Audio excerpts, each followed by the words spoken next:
నమస్కారం వాజీ వార్తలకి స్వాగతం. ముందుగా ఈనాటి ముఖ్యాంశాలు. విశాఖ సెంట్రల్ జైలు సందర్శించిన హోం మంత్రి. 5 ఏళ్లలో వ్యవస్థలన్నీ భ్రష్టు పట్టించారని, శాంతి భద్రతలపై దృష్టి సారిస్తామన్న వంగలపూడి అనిత.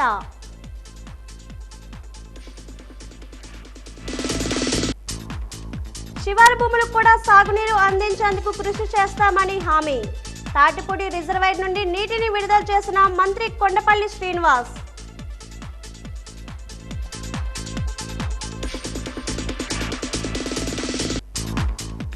ప్రకృతి వ్యవసాయ ఉత్పత్తితోనే ఆరోగ్యానికి మేలు. ప్రకృతి వ్యవసాయ ఉత్పత్తుల ప్రదర్శన ప్రారంభించిన joint collector Karthik.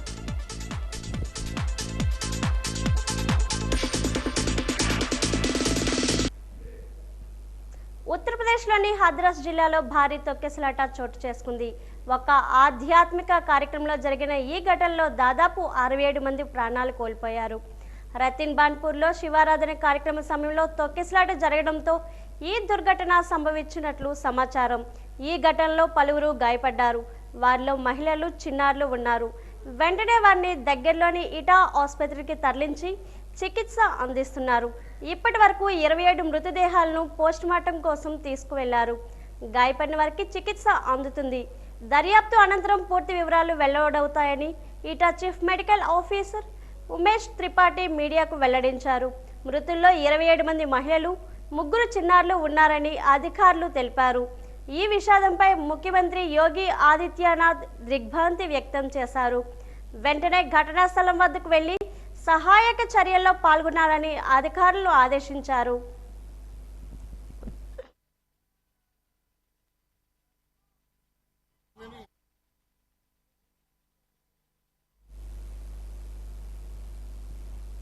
Visakha central జైలుని హోంమంత్రి వంగలపూడి అనిత ఈ రోజు సందర్శించారు. అనంతరం హోంమంత్రి మాట్లాడుతూ గత ప్రభుత్వ హయాంలో 5 ఏళ్లలో వ్యవస్థలన్నీ భ్రష్టు పట్టించారని మండిపడ్డారు. పోలీసులు పని చేయడానికి సరైన వసతులు లేవని, మహిళా పోలీస్ సిబ్బంది పడుతున్నారని తెలిపారు. పోలీస్ క్వార్టర్స్ శిథిలావస్థలో ఉన్నాయన్నారు. పోలీస్ వెహికల్ ముందు వెళ్తుంటే వెనుక ఉన్నవారు ముక్కు పూసుకోవాల్సిన పరిస్థితి ఉందన్నారు. 10,000 కోసం గంజాయి కేసుల్లో ఇరుక్కొని జైల్లో మగ్గుతున్నారన్నారు. ప్రధాని నిందితులు మాత్రం దర్జాగా బయట తిరుగుతున్నారని మండిపడ్డారు. జైల్లోనే గంజాయి డీ అడిక్షన్ సెంటర్ పెట్టాలని ఆలోచిస్తున్నామన్నారు. ఈ రోజు సిఎస్ఆర్ నిధులతో 76 టెస్టులు నిర్వహించే ఒక ల్యాబ్ ప్రారంభించామన్నారు. క్షమాభిక్షలు కూడా 5 ఏళ్ల నుంచి నిలిపివేస్తామన్నారు. లోపల అనేక వస్తువులు తయారు చేస్తున్నారని, వాటిని అమ్మకాలు చేసేందుకు కూడా తాము ఆలోచిస్తున్నామని చెప్పారు. గంజాయిని అరికెట్టేందుకు మంత్రులు సబ్ కమిటీ కూడా ఏర్పాటు చేస్తున్నామన్నారు.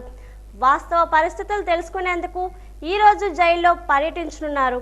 కనీసం బెయిల్ మంజూరు చేసుకోలేక అనేక మంది జైల్లో మగ్గుతున్నారని హోంమంత్రి వంగలపూడి అనిత పేర్కొన్నారు. ఈ సెంట్రల్ ప్రెసిడెంట్కి ఇక్కడికి ఒకసారి విజిట్ చేయడానికి రావడం జరిగింది. సెంట్రల్ ప్రెసిడెంట్కి ఇక్కడ వచ్చిన తర్వాత మన సూపరింటెండెంట్ మన కిషోర్ గారు, అదేవిధంగా వెంకటేశ్వరరావు గారు, ఇంకా స్టాఫ్ మొత్తం ఇక్కడ నాకు స్వాగతం పలికి లోపలికి తీసుకెళ్ళి ఈచ్ అండ్ ఎవ్రీథింగ్ క్లియర్గా చూపించారు. విషయం ఏంటంటే ఈ 5 సంవత్సరాల కాలంలో, గత 5 సంవత్సరాల కాలంలో వ్యవస్థలన్నీ భ్రష్టు పట్టిపోయినాయని మాకులాంటి వాళ్ళు మాట్లాడితే అది రాజకీయంగా భావిస్తారు. కానీ ఇక్కడికి వచ్చిన తర్వాత మేము పర్సనల్గా కొన్ని సిచ్యువేషన్స్ చూస్తే ఇప్పటికీ కూడా పనిచేయాల్సిన పోలీస్ అన్నలకి కూడా కనీసం వసతులు లేని పరిస్థితులు ఈరోజు కనిపించాయి. నేను లోపలికి వచ్చిన తర్వాత అడిగాను, స్టాఫ్ క్వార్టర్స్ కూడా ఇక్కడే ఉందండి అన్నారు. యాక్చువల్గా స్టాఫ్ క్వార్టర్స్లు కూడా 20 సంవత్సరాలు అయిపోయింది, మినిమం మెయింటెనెన్స్ లేకుండా ఉన్నాయి. అతి ముఖ్యమైన విషయం ఏంటంటే దీని కెపాసిటీ ఇంచుమించుగా 800 కెపాసిటీ. లోపల ప్రెజెన్స్లో ఉన్న ఖైదీలు ఎవరైతే ఉన్నారో వాళ్ళు 800 మంది వరకు ఉండొచ్చు. కానీ పెరిగిన నేరాల దృష్ట్యా అనుకోవాలో లేకపోతే వాట్ ఎవర్ ఇట్ మేబీ ఏం జరిగినా 2,000 మందికి పైగా ఈరోజు జైల్లోని అక్కడ ఉండడం పరిస్థితి. లోపలికి వెళ్ళి చూస్తే హృదయ విధాకరమైన సంఘటనలు అంటారు కదా, చిన్న చిన్న పిల్లలు 17 సంవత్సరాలు, 18 సంవత్సరాలు, 20 సంవత్సరాలు పిల్లలు గంజాయి కేసుల్లో వాళ్ళందరూ కూడా ఈరోజు ట్రయల్స్ నడిచి రిమాండ్ ఖైదీలుగా ఉన్నారు. ఒక్కొక్కరు 7 నెలలు, 11 నెలలు. వాళ్ళతో నేను మాట్లాడితే ఏం చేసావయ్యా, ఎందుకు తీసుకొచ్చారని అడిగితే 10,000 రూపాయలకి నాకు ఇస్తానన్నారమ్మా, నాకు ఈ ప్యాకెట్ తీసుకెళ్ళి ఇమ్మన్నారు, సో నేను ఇచ్చాను, నేను అరెస్ట్ అయ్యాను. అంటే విషయం ఏంటంటే చాలామంది గిరిజనులు ఈరోజు ఇబ్బందులు పడే పరిస్థితి కనిపిస్తూ ఉంది. మేము గాంజా మీద దృష్టి పెట్టిన తర్వాత ఎస్పెషల్ అసలు ఏం జరుగుతుంది లోపల తెలుసుకుందాం అనే ఉద్దేశంతోనే నేను వెళ్ళడం జరిగింది.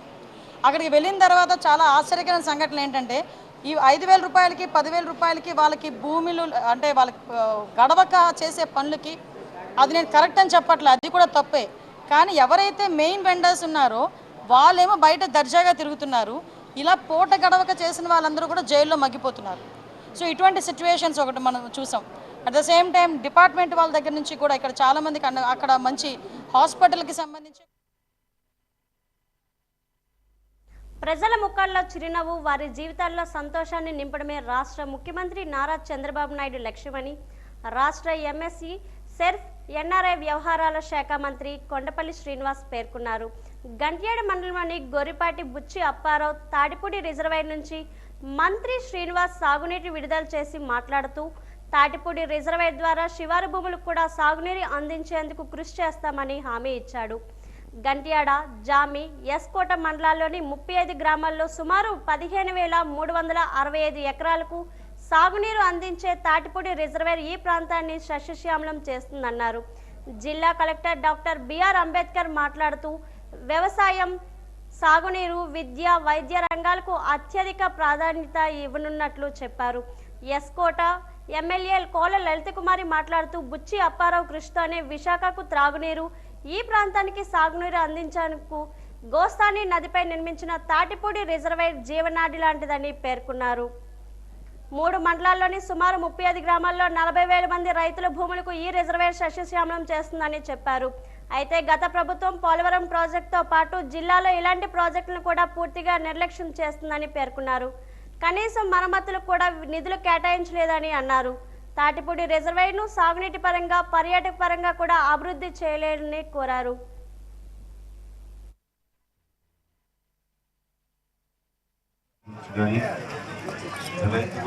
చెప్పడం జరిగింది. నేను కరెక్ట్గా జాయిన్ ముందే నేను మంత్రివర్గ వారిని కావడం జరిగింది. చాలా మాకు అంటే జాయిన్ ముందే ఈ జిల్లా పరిస్థితులను బట్టి ప్రాధాన్యత అంశానికి మనం ఏదైతే ముందుకెళ్ళాలని కూడా ఆయన సూచనలు చేయడం జరిగింది.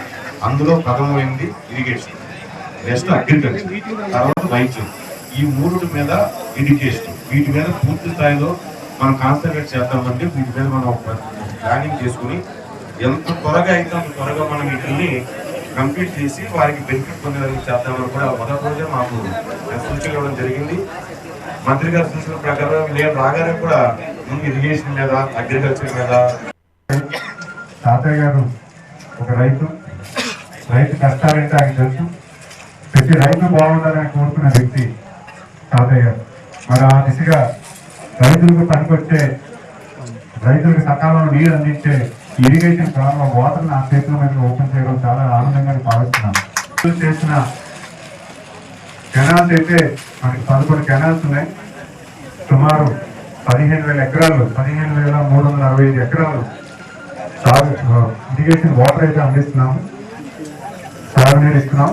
అదేవిధంగా 63 కిలోమీటర్లు ఉన్న వెళ్తున్న కిలోమీటర్లు వెళ్తున్న కెనాల్స్, వీటి ద్వారా 15,000 ఎకరాలకి వాటర్ అందించడం అనేది చాలా సంతోషంగా భావిస్తున్నాను. అయితే ఈ పూర్తులు అంటే చిన్న మెయింటెనెన్స్ కూడా చేసుకోలేని పరిస్థితుల్లో గత 5 ఏళ్ళు ఉన్నామంటే చాలా బాధాకరంగా ఉంది. ఎందుకంటే బేసిక్గా మనం కెనాల్ అంటే తాటిపూడికి డెవలప్మెంట్ ఇచ్చిన ఫండ్స్ అయినా అవ్వచ్చు, లేకపోతే ఎన్ఆర్జీఎస్ ఫండ్స్ అయినా. జిల్లా కేంద్రంలో ప్రభుత్వ వైద్య కళాశాలలకు అనుబంధంగా ఉన్న ప్రభుత్వ సర్వజన ఆసుపత్రుల్లో రోగులకు మెరుగైన వైద్య సేవలు అందించేందుకు అవసరమైన అన్ని సౌకర్యాలను కల్పిస్తామని రాష్ట్ర చిన్న తరహా పరిశ్రమలు సెర్ఫ్ ఎన్ఆర్ఐ వ్యవహారాల మంత్రి కొండపల్లి శ్రీనివాస్ చెప్పారు. మంత్రిగా బాధ్యతలు చేపట్టి అనంతరం స్థానిక శాసనసభ్యురాలు అదితి గజపతి, ఎస్కోట ఎమ్మెల్యే కోల లలిత కుమారి, జిల్లా కలెక్టర్ డాక్టర్ బిఆర్ అంబేద్కర్లతో కలిసి తొలిసారి ప్రభుత్వ జనరల్ ఆసుపత్రిని మంత్రి సందర్శించారు. ఓపీ విభాగం, ఆర్థోపెడిక్, ఆప్థమాలజీ విభాగాలతో పాటు రక్తనిధి, వైద్య పరీక్షలు నిర్వహించే lab, pharmacy, MRI scan, ICU విభాగాలను సందర్శించి ఆయా విభాగాల్లో ఉండే సమస్యలను తెలుసుకున్నారు. ఆసుపత్రికి అవసరమైన సౌకర్యాలు కల్పిస్తామని, వార్డుల్లో పారిశుద్ధ్య పరిస్థితులు మరింతగా మెరుగుపరచాలని ఆసుపత్రి అధికారులను ఆదేశించారు. ఆసుపత్రిలో ఇన్ పేషెంట్లకు రక్తం కొరత ఉందని, ఆసుపత్రి రక్తనిధి వైద్యులు తెలియజేశారు. ఆసుపత్రి ఆవరణలో సందర్శకుల కోసం పబ్లిక్ టాయిలెట్లు ఏర్పాటు చేయాలని ఆసుపత్రి అధికారులను కోరగా మహిళలు పురుషులకు వేర్వేరుగా మరుగుదొడ్లు నిర్మించేందుకు చర్యలు చేపట్టాలని మంత్రి మున్సిపల్ కమిషనర్కు సూచించారు. ఆసుపత్రి అవసరాల కోసం తాగునీటి వసతులు సరిపోవని ఎమ్మెల్యే అదితి గజపతిరాజు వివరించారు. దీనిపై కలెక్టర్ స్పందిస్తూ 2 బోర్వెల్లు తవ్వించేందుకు తగిన ప్రదేశాన్ని ఎంపిక చేయాలని మున్సిపల్ కమిషనర్కు సూచించారు.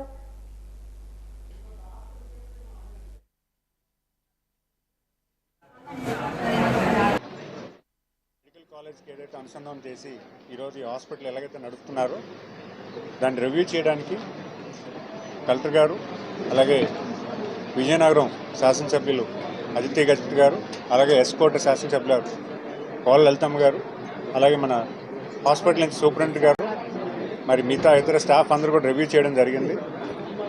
ఇప్పుడున్న కెపాసిటీ ఆఫ్ ది హాస్పిటల్లో అంటే మన హాస్పిటల్ మెడికల్ కాలేజ్తో అనుసంధానం అయిన తర్వాత వేరియస్ సర్వీసెస్ అయితే మనం పెంచడం జరిగింది. అలా పెంచిన సర్వీసెస్కి హాస్పిటల్లో ఏ రకంగా అయితే ఇంకా ఎక్స్టెండ్ అవ్వాలి, ఓపీ రిజిస్ట్రేషన్ కానీ ఓపీ ఎక్స్టెన్షన్ కానీ వేరు కేటగిరీస్లో ఉన్న సర్వీసెస్ కూడా పెంపొందించే విధంగా వాటి ఇష్యూస్ అన్నీ కూడా మాట్లాడడం జరిగింది. వాటి తాలూకు సజెషన్స్ కూడా ఇంజనీరింగ్ డిపార్ట్మెంట్ వాళ్ళని కూడా అడగడం జరిగింది. At the same time blood bank issues కూడా మేము మాట్లాడడం జరిగింది. బ్లడ్ బ్యాంక్లో కొంచెం షార్ట్ ఫాల్ ఉంది రిక్వైర్మెంట్ కన్నా. సో రెగ్యులర్గా క్యాంప్స్ డెవలప్ చేయడానికి ఏ రకంగా మనం దాన్ని ప్రమోట్ చేయాలి, పబ్లిక్లో బ్లడ్ డొనేషన్ క్యాంప్స్ మీద అవేర్నెస్ క్రియేట్ చేసి blood donation camps NGO groups ఏవైతే ఉన్నాయో వాళ్ళతో అనుసంధానం చేసి క్యాంప్స్ ఎక్కువ శాతం పెంచే విధంగా చేయడానికి, అలాగే ఇక్కడున్న ఇష్యూస్ ఏవైతే ఉన్నాయో హాస్పిటల్ మేనేజ్మెంట్ ఇష్యూస్లో చిన్నవే because of the space constraint వాటిని కూడా ఇంజనీర్ గారిని అడిగి కొంచెం ఎక్సైజ్ చేసి దాన్ని కూడా రిజాల్వ్ చేయడం జరుగుతుంది. అట్ ద సేమ్ టైం ఇక్కడ వాటర్ ఇష్యూ కూడా ఉంది. వాటర్ ఇష్యూ కూడా 2 బోర్లు ఇమ్మని కలెక్టర్ గారిని రిక్వెస్ట్ చేయడం జరిగింది. అలాగే కలెక్టర్ గారు కూడా వెంటనే దానికి సఫిషియెంట్ ఫండ్స్ బోర్డ్స్ని కూడా మున్సిపల్ కమిషనర్ గారిని ఎగ్జామిన్ చేసి దానికి ఫండ్స్ రిలీజ్ చేయమని కూడా కోరడం జరిగింది. అలాగే ఇక్కడ వీల్ చైర్ ఇష్యూస్ ఉన్నాయి. పేషెంట్ని హాస్పిటల్లో అంటే వచ్చిన అడ్మిషన్ ప్రాసెస్లో కొంతమంది పేషెంట్స్కి వీల్ చైర్స్ లేవు. ఇక్కడ వీల్ చైర్స్ కూడా వెంటనే అప్రూవ్ చేయమని కోరడం జరిగింది.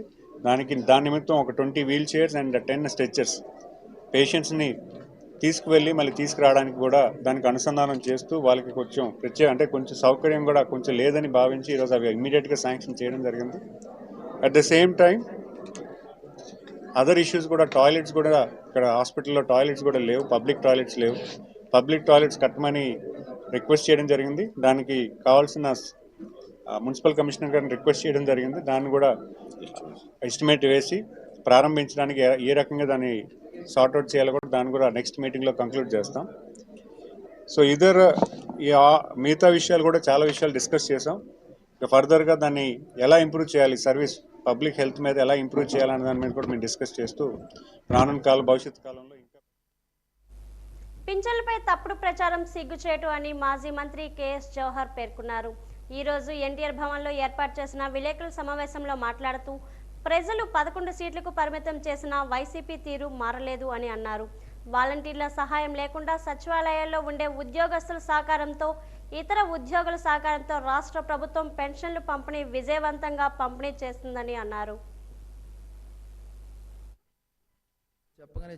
ఈరోజు రాష్ట్రం యావత్తు కూడా పెన్షన్ల పంపిణీ చూసి, ఎందుకంటే జగన్మోహన్ రెడ్డి పదే చెప్తూ ఉంటాడు, నేను ఇంటింటికి వెళ్ళి వాలంటీర్లను పెట్టి పెన్షన్లు ఇచ్చాను, ఆ వాలంటీర్లు ఆగిపోతే పెన్షన్లు ఏ విధంగా ఉంటాయనేది ఆయన చెప్పినటువంటి పరిస్థితి మనం గతంలో చూసాం.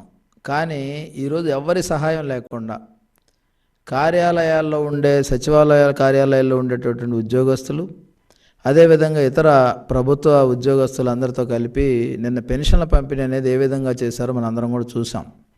పెన్షన్ల పంపిణీ ఒక విధంగా మనం చూస్తే, ఇంకో విధంగా పెంచిన పెన్షన్లు ఏ విధంగా పెంచారు, ఎంతమందికి ఇచ్చారు అనేది కూడా ఈరోజు చూస్తూ ఉన్నాం. రౌతు కొద్ది గుర్రం అని గతంలో జగన్మోహన్ రెడ్డి ఏదైతే చేశాడో అది చంద్రబాబు నాయుడు గారు చేయకుండా ఈరోజు 1వ తారీఖునే వాళ్ళకి అందరికి కూడా పెన్షన్ల పంపిణీ చేయడం అనేది చారిత్రాత్మకమైనటువంటి విషయం. అందులో అంతేకాకుండా సాక్షాత్తు ఒక ముఖ్యమంత్రి ఒక పేదవాళ్ళ ఇంటికి వెళ్ళి వాళ్ళకి పెన్షన్ అందజేసి వాళ్ళ కళ్ళల్లో ఆనందం చూసినటువంటి పరిస్థితి చూస్తూ ఉంటే జనసేన పార్టీ అధినేత పవన్ కళ్యాణ్ రాజకీయ వ్యవహారాల కార్యదర్శి పి హరిప్రసాద్ శాసనమండలి ఎన్నికల్లో భాగంగా ఈరోజు నామినేషన్ వేశారు. అనంతరం మీడియాతో మాట్లాడుతూ తనకు అవకాశం కల్పించిన పవన్ కళ్యాణ్కు చంద్రబాబుకు కృతజ్ఞతలు తెలిపారు. గతంలో తాను ఒక పాత్రికేయుడిగా పరోక్షంగా ప్రజలకు సేవలందించానని, తనకు ప్రజల సమస్యలు బాగా తెలుసునని, ఇప్పుడు ప్రత్యక్షంగా సేవ చేసే అవకాశం లభించనుందని అన్నారు.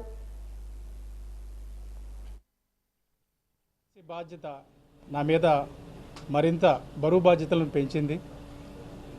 మీ అందరికీ తెలుసు, నేను మీడియా రంగం నుంచి ఇక్కడి వరకు వచ్చాను. ఆంధ్రప్రదేశ్లో కానీ ఇతర ప్రాంతాల్లో కానీ ఎటువంటి సమస్యలు ఉన్నాయి, ప్రజలు ఎటువంటి ప్రాబ్లమ్స్ ఎదుర్కొంటున్నారనేది నాకు ఎంతో కొంత అవగాహన ఉంది. పాత్రికేయుడిగా పరోక్షంగా ఆ సమస్యల పరిష్కారం చేయడానికి ఇన్నాళ్ళు కృషి చేశాను. ఇప్పుడు ప్రత్యక్షంగా సేవ చేయడానికి ఇది ఒక అవకాశంగా భావిస్తున్నాను. నా వంతు ప్రజలకి మేలు చేయడానికి శక్తి వంచన లేకుండా నా ప్రయత్నం నేను జరుపుతాను. అదేవిధంగా జనసేన పార్టీ పురోభివృద్ధికి ప్రతి ఒక్క కార్యకర్తను పార్టీని రీచ్ అవుట్ చేయడానికి నా వంతుకు నేను కృషి చేస్తాను. సమిష్టి కృషితోనే రాష్ట్రాన్ని, జిల్లాను అభివృద్ధి పరుచుకుందామని స్థానిక ఎమ్మెల్యే పుష్పాటి అదితి విజయలక్ష్మి గజతరాజు అన్నారు. ఈరోజు ఛాంబర్ ఆఫ్ కామర్స్ అసోసియేషన్ ఎమ్మెల్యేకు ఘన సన్మానం చేశారు. ఈ సందర్భంగా ఆమె మాట్లాడుతూ రాష్ట్రంలో పార్టీకి ఇంత ఘన విజయాన్ని అందించిన ప్రజలకు, విజయనగరం శాసనసభ్యులుగా అత్యధిక మెజార్టీతో గెలిపించినందుకు అందరికీ ప్రత్యేక కృతజ్ఞతలు తెలిపారు. తండ్రి అశోక్ గజపతిరాజు స్ఫూర్తిగా తీసుకొని ఎల్లవేళలా అందరికీ అందుబాటులో ఉండి ప్రజల సమస్యల పరిష్కారానికి కృషి చేస్తామన్నారు. ఈ కార్యక్రమంలో ఛాంబర్ ఆఫ్ కామర్స్ అధ్యక్షులు కాపుగంటి ప్రకాష్, కార్యదర్శి రవ్వ శ్రీనివాసరావు, మహిళా విభాగం అధ్యక్షులు జి జ్యోతి, కార్యదర్శి ఆర్ మంజుల, మాజీ అధ్యక్షులు శివకుమార్ తదితరులు పాల్గొన్నారు.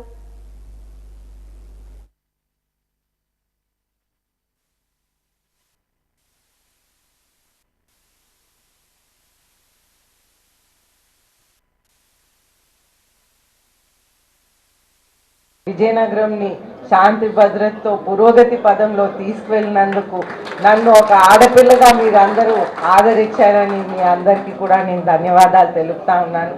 అయితే ఈ ఎలక్షన్లో ప్రత్యేకత ఏంటంటే ఓన్లీ పొలిటికల్ వాళ్ళే కాదు, ప్రతి ఒక్క మనిషి కూడా నా స్టేట్ని నేను కాపాడాలని ఒక బాధ్యతతో పెద్దలు, అలాగే యూత్ కూడా, ప్రత్యేకంగా యూత్ ఎవరైతే విజయనగరం బయట కూడా పనిచేస్తున్నారో, హైదరాబాద్లో, చెన్నైలో, ఈ విధంగా, అలాగే ఇండియాలో పనిచేసిన వాళ్ళు, అలాగే యుఎస్లో, మిడిల్ ఈస్ట్లో కూడా పనిచేసిన వాళ్ళు 1 వీక్ 2 వీక్స్ లీవ్ అనేది పెట్టి మన రాష్ట్రాన్ని కాపాడాల్సిన ఉద్దేశంతో వాళ్ళు విజయనగరం వచ్చి వాళ్ళు పనిచేసి వాళ్ళు వాళ్ళ అమ్మమ్మలతో, నాయనమ్మలతో అందరితో కూడా ఓటు వేయించారు. అయితే ఈ తీర్పు వచ్చింది. అయితే మనం చూస్తుంటే ప్రతి ఒక్క ఎన్నికల్లో కూడా ఈ విధంగానే పాల్గొంటారని ప్రతి ఒక్క సిటిజన్ని నేను కోరుకుంటా ఉన్నాను. అలాగే ఈరోజు చంద్రబాబు నాయుడు గారు మన రాష్ట్రాన్ని బాగుపడాలనే ఉద్దేశంతో 73 years, అంటే అది రిటైర్ అవ్వాల్సిన వయసు 75 yearsకి వారు మన దేశంని రక్షించాలని వారు 4వసారి ముఖ్యమంత్రిగా అయ్యారు. అయితే ఈ సందర్భంలో కూడా ప్రతి ఒక్క ఇండివిజువల్, ప్రతి ఒక్క సిటిజన్ కూడా మన రాష్ట్రంని ఒక పాజిటివ్ విధానంగా తీసుకెళ్లాలని వాళ్ళు కూడా పాల్గొంటేనే మన రాష్ట్రం ఈ సిచ్యువేషన్లో మనం బాగు చేయగలం. ఒక 3 days బ్యాక్ మనం చూసాం, పోలవరం మీద వారు ఒక వైట్ పేపర్ రిలీజ్ చేశారు. అది ఆ ప్రాజెక్ట్ అయితే మన ఆంధ్రప్రదేశ్కి ఒక జీవనాడి. మన లెఫ్ట్ కెనాల్ ఒకవేళ పోలవరం రెడీ అయి ఉంటే, ఇంకొక 5 years వారు ముఖ్యమంత్రి అయి ఉంటే పోలవరం రెడీ అయ్యేది. లెఫ్ట్ కెనాల్ ద్వారా మనం ఉత్తరాంధ్రకి వాటర్ వచ్చేది. ఈరోజు నీళ్లు సమస్యలు ఏ విధంగా ఉన్నాయో విజయనగరంలో మనకు ప్రజా ఆరోగ్యం కుటుంబ ఆర్థిక వ్యవస్థపై ప్రభావం చూపుతుందని పార్తీపురం జిల్లా కలెక్టర్ నిశాంత్ కుమార్ తెలిపారు. కలెక్టర్ కార్యాలయంలో రెవెన్యూ, ప్రజా ఆరోగ్యం, పారిశుద్ధ్యం, మంచినీరు సరఫరా, మహిళా శిశు సంక్షేమం తదితర అంశాలపై మండల అధికారులతో వీడియో కాన్ఫరెన్స్ ద్వారా సమీక్ష సమావేశం నిర్వహించారు. రెవెన్యూ శాఖకు సంబంధించి మ్యూటేషన్లు 2 రోజుల్లో పూర్తి చేయాలని తెలిపారు. ప్రజా ఆరోగ్యానికి సంబంధించి విద్య, వైద్య, ఆరోగ్య శాఖ, మహిళా శిశు సంక్షేమ శాఖ, త్రాగునీరు పారిశుద్ధ్య శాఖ, పట్టణ అభివృద్ధి, పంచాయతీ, గ్రామీణ అభివృద్ధి శాఖలు సమన్వయంతో పనిచేయాలన్నారు. ప్రతి అంగన్వాడీ కేంద్రంలో, పాఠశాలలో చేతుల శుభ్రతపై చిన్నారులకు శిక్షణ ఇవ్వాలని ఆయన అన్నారు. పార్తీపురం జిల్లాలో పింఛన్ల పంపిణీ 98% పూర్తయిందని, 100% పూర్తి చేయాలని జిల్లా కలెక్టర్ నిశాంత్ కుమార్ ఆదేశించారు.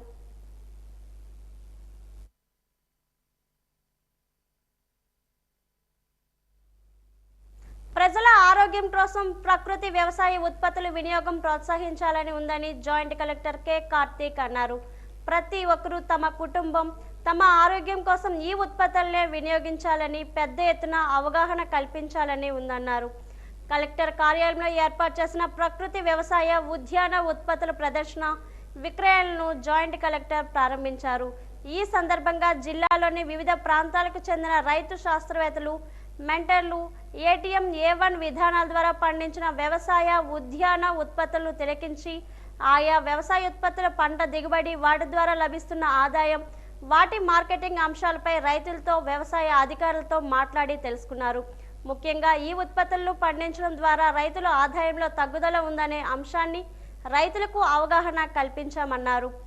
ప్రకృతి వ్యవసాయ ఉత్పత్తుల విక్రయం కోసం ఏదైనా వేదికను ఏర్పాటు చేయడం అవసరమని జాయింట్ కలెక్టర్ సూచించారు. ఈ కార్యక్రమంలో జిల్లా వ్యవసాయ అధికారి VT రామారావు తదితరులు పాల్గొన్నారు.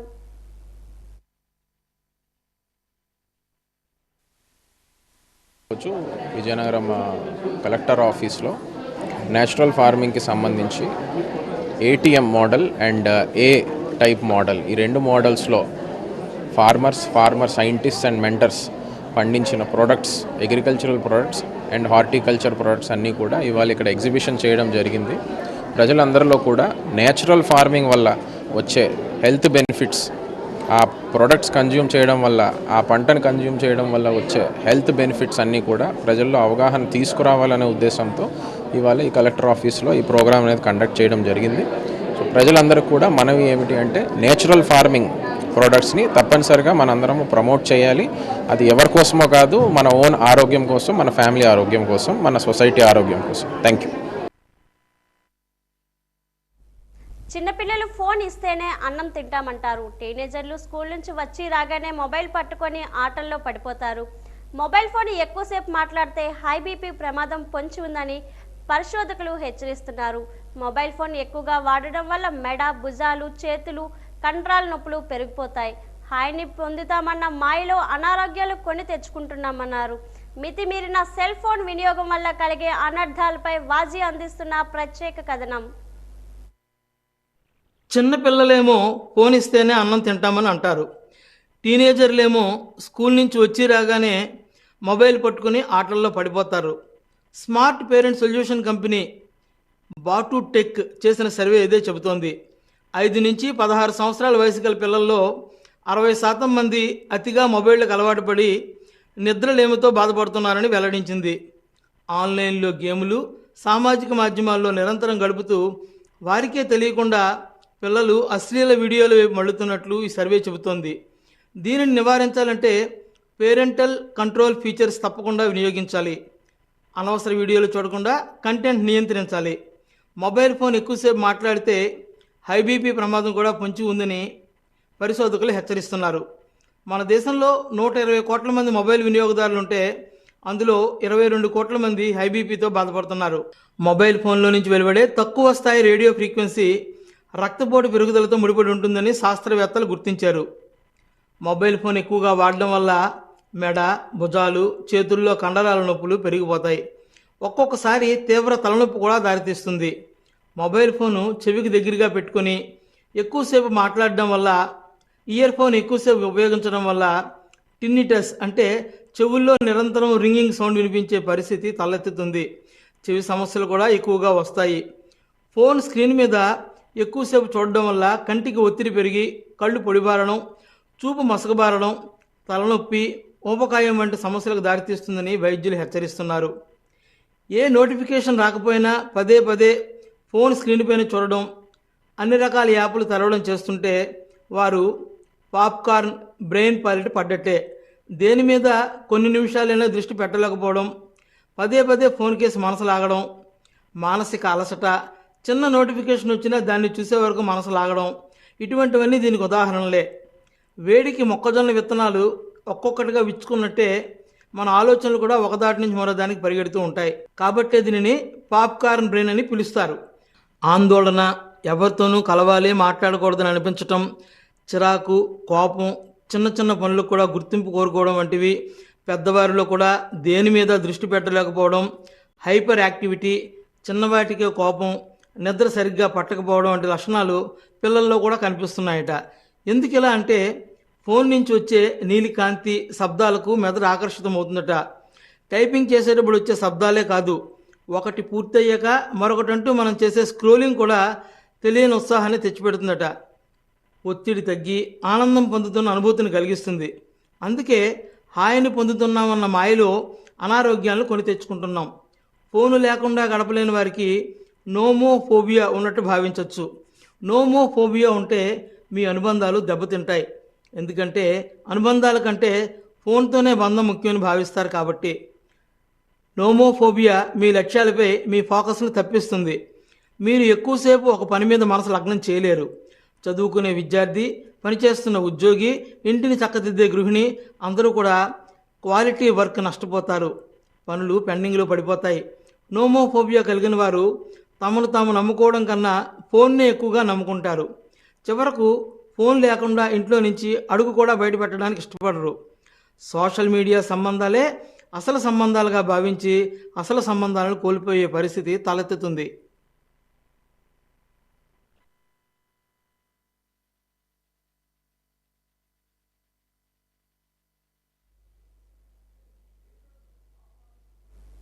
జ్యేష్ఠ మాసం బహుళ నవమి ఆదివారం నుండి 3 రోజుల పాటు జరిగే శ్రీ కోట సత్తమ్మ తల్లి అమ్మవారి పండగ మహోత్సవాలు ఘనంగా నిర్వహిస్తున్నట్లు ఆలయ ధర్మకర్త రామ్జీ తెలియజేశారు.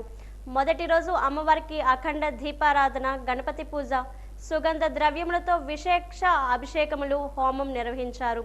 రెండవ రోజున అమ్మవారికి ప్రత్యేక పూజలు, లలితా సహస్రనామాలతో కుంకుమార్చన నిర్వహించారు. ఈ రోజు ప్రత్యేక అభిషేకాలు నిర్వహించి ఘటాలకు పూజలు చేపట్టారని తెలిపారు.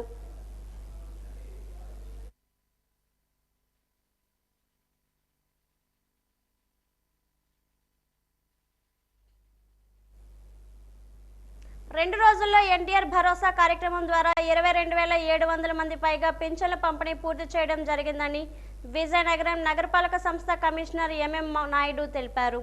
ఈ రోజు తన కార్యాలయంలో వాజీ న్యూస్తో మాట్లాడారు. పెన్షన్ల పంపిణీలో ఎలాంటి అవినీతి జరిగినా ఉపేక్షించేది లేదని సిబ్బందికి హెచ్చరించారు. పింఛన్దారుల నుంచి ఎవరైనా డబ్బులు తీసుకున్నట్లయితే తనకు ఫిర్యాదు చేయవచ్చని చెప్పారు. విజయనగరం నగరపాలక సంస్థలో ఈ ఎన్టీఆర్ పెన్షన్స్ భరోసా స్కీమ్ ఏదైతే ఉందో స్కీమ్లో భాగంగా నిన్న ఈరోజు కలిసి 23,305 పెన్షన్లు ఉంటే అందులో 22,777 పెన్షన్లు ఇప్పటి వరకు పంచడం జరిగింది. విత్ ద 97.58% డిస్బర్మెంట్ జరిగింది. సో పెన్షన్స్లో 100% పెన్షన్ డిస్బర్మెంట్ చేసిన మా సచివాలయ సిబ్బంది అందరికీ కూడా మనస్ఫూర్తిగా ధన్యవాదాలు తెలియజేస్తున్నాను. రెండోది, అదేవిధంగా కొన్ని చోట్ల రాష్ట్రంలో అక్కడక్కడ ఈ కక్కుర్తి పడినట్టు పెన్షనర్స్ దగ్గర అమౌంట్ తీసుకున్నట్టు కూడా తెలియడం జరిగింది. అలాంటి పరిస్థితి విజయనగరం నగరపాలక సంస్థలో ఎట్టి పరిస్థితుల్లో రావడానికి అవకాశం లేదండి. సో అది రాకుండా ఉండాలని అందరికీ కూడా తెలియజేయడం జరిగింది. ఇంకా ఎక్కడైనా మా తెలియకంట అక్కడెక్కడ ఎవరైనా కక్కుర్తి పడితే సో మీరు దయచేసి నగరపాలక సంస్థ ఆఫీసులో కన్సల్ట్ చేయవచ్చు. లేదంటే 9849906486 నెంబర్ ఏదైతే ఉందో ఈ నెంబర్కి కూడా కాల్ చేయవచ్చని తెలియజేసుకుంటున్నాం. ఎట్టి పరిస్థితుల్లో ఎటువంటి తప్పులు జరగడానికి ఆస్కారం లేకుండా పెన్షన్స్ 100% డిస్బర్మెంట్ చేయడానికి మేము ప్రయత్నం చేస్తున్నాం. జాతీయ స్థాయి టైక్వాండో పోటీలకు ఎంపికైన క్రీడాకారులను డిఎస్డిఓ వెంకటేశ్వరరావు అభినందించారు. విజయనగరంలోని రాజీవ్ స్పోర్ట్స్ కాంప్లెక్స్లో తన కార్యాలయంలో మీడియా సమావేశంలో ఆయన మాట్లాడారు. టైక్వాండో కోచ్ చారీ ఆధ్వర్యంలో శిక్షణ పొందిన జిల్లాకు చెందిన టైక్వాండో క్రీడాకారులు రాష్ట్ర స్థాయి పోటీల్లో ఉత్తమ ప్రతిభ కనబరిచారని, విశాఖపట్నంలోని జూన్ 30న జూలై 1వ తేదీన జరిగిన రాష్ట్ర స్థాయి 7వ క్వాడ్స్ టైక్వాండో పోటీల్లో 12 మంది క్రీడాకారులు పాల్గొనగా 11 మంది మెడల్స్ సాధించారని అన్నారు. Gold medals 4, silver medals 2, bronze medals 5 సాధించడమే కాక ఆగస్టు 1, 2, 3 తేదీల్లో విశాఖలో జరగనున్న జాతీయ స్థాయి పోటీలకు ఎంపికయ్యారని పేర్కొన్నారు. ఈ కార్యక్రమంలో కోచ్లు చారి, రవి, టైక్వాండో క్రీడాకారులు పాల్గొన్నారు. జూన్లో 28వ తారీఖున మన విజయనగరంలో ఈ 7వ రాష్ట్ర స్థాయి పోటీకి సెలక్షన్ ట్రయల్స్ అన్నది నిర్వహించడం జరిగింది. అందులో సుమారు 12 మంది క్రీడాకారులు రాష్ట్ర స్థాయి పోటీలో పాల్గొన్నారు.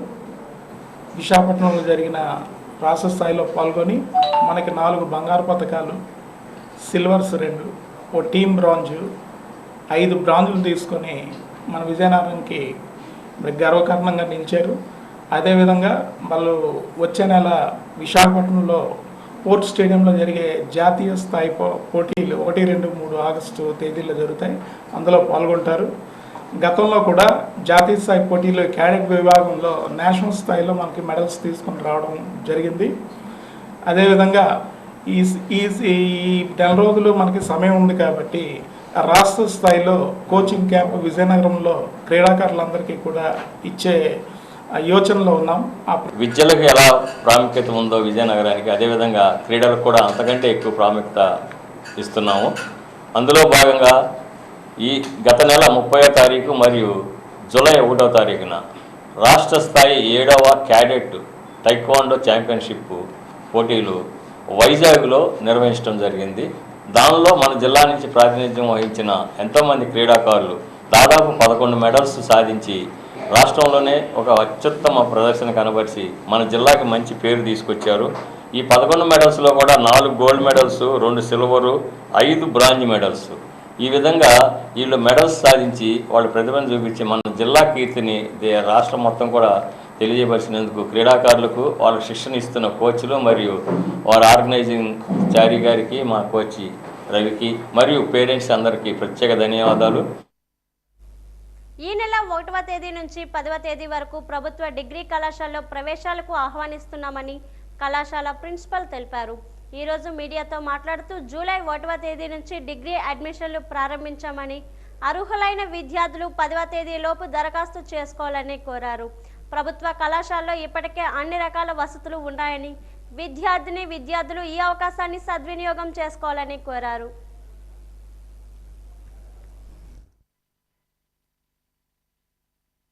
విజయనగరం టౌన్ ఈ ప్రభుత్వ కళాశాల 2019లో ఇక్కడ స్థాపించబడినది. క్రిందటి సంవత్సరం నుంచి ఆన్లైన్ అడ్మిషన్స్ జరుగుతున్నాయి. ఈ సంవత్సరం కూడా నిన్న అడ్మిషన్కి సంబంధించిన నోటిఫికేషన్ విడుదల చేశారు. ఈరోజు అంటే 2/7/24 నుండి 10/7/24 వరకు ఈ ఆన్లైన్ అడ్మిషన్స్ ప్రక్రియ అనేది కొనసాగుతుంది. దానిలో వెరిఫికేషన్ డేటు ఇచ్చారు. తర్వాత పిల్లలు వెబ్ ఆప్షన్స్ తీసుకోవడానికి టైము 11/7 నుంచి 15/7 వరకు ఇచ్చారు.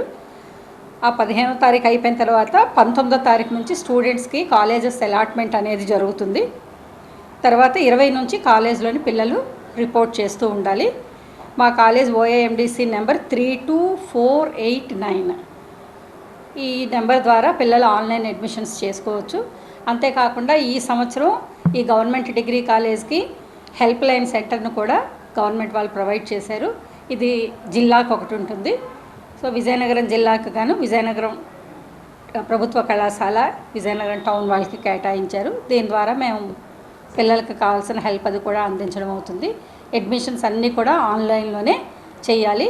చేసిన తర్వాత ఈ ప్రాసెస్ అయిన తర్వాత వాళ్ళు ఫీజుల్ని 3 సార్లుగా కట్టుకోవచ్చు. ప్రతి స్టూడెంట్ కూడా ఒకేసారి కట్టనవసరం లేకుండా 3 ఇన్స్టాల్మెంట్స్లోనే ఫీజుని కట్టుకునే వెసులుబాటు కూడా ప్రభుత్వం కల్పించింది. అయితే ఇప్పటివరకు మాకు స్టూడెంట్స్ ఎవరెవరైతే వచ్చి కళాశాలలో జాయిన్ అవ్వాలనుకున్నారో వాళ్ళందరికీ మేము ఏ గ్రూప్లో ఎవరు జాయిన్ అవుతామన్నారో వాళ్ళందరి లిస్టులు అవి మేము రాసుకొని వాళ్ళకి ఈ రోజు నుంచి కూడా ఇన్ఫర్మేషన్ ఇవ్వడం మొదలుపెట్టాము. ఎవరైతే మాకు ముందు నెంబర్లు ఇచ్చున్నారో వాళ్ళందరికీ కూడా. అయితే ఈ ప్రక్రియను మేము మాకు కళాశాలలోని ఇప్పటివరకు 5 గ్రూపులు ఉన్నాయి. BA హిస్టరీ, బీకామ్ జనరల్, దాన్నేమో ఇప్పుడు బీకామ్ కంప్యూటర్ అప్లికేషన్స్ అని చెప్పడం జరుగుతోంది. తర్వాత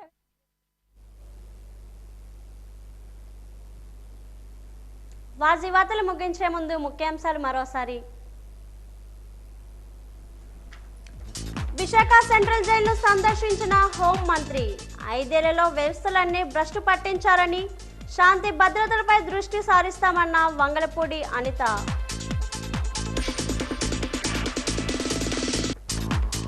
శివారు భూములకు కూడా సాగునీరు అందించేందుకు కృషి చేస్తామని హామీ. తాటిపూడి రిజర్వాయర్ నుండి నీటిని విడుదల చేసిన మంత్రి కొండపల్లి శ్రీనివాస్.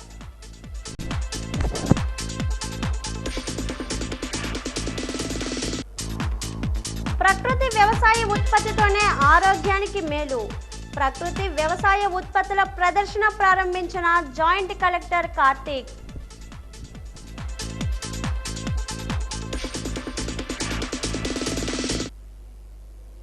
వాజీవాతలు ఇంతతో సమాప్తం. నమస్కారం.